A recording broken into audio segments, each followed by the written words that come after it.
The important thing for leadership is to create those environments that give the team the freedom to be able to explore.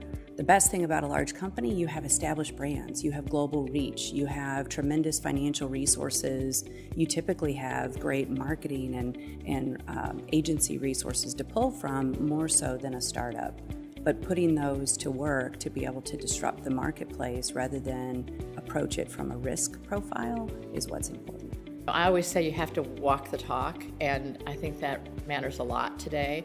I think it matters with your customers, whether that's the consumer or the reseller, and it matters internally in your organization. Something that we talked about was that brand authenticity means that what your products promise and the experience that you promise to your consumers is mirrored by how your company behaves, by the culture in your company, and your marketing messaging as well. The number of new companies developing new products, ideas that you hadn't even thought about. I gave the example of the drinks, kombucha, Kavita, Bai, all of these new products just coming in. It's happening in every segment.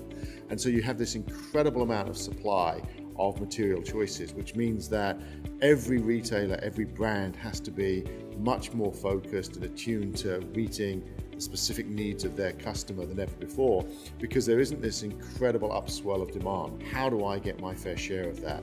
And it has major implications, both in terms of how you think about growth, how far you grow, how many extensions you make, because the further you go out, the more exposed you are, quite frankly, to losing that authenticity and connection with your core consumer, which is just so critical in today's market.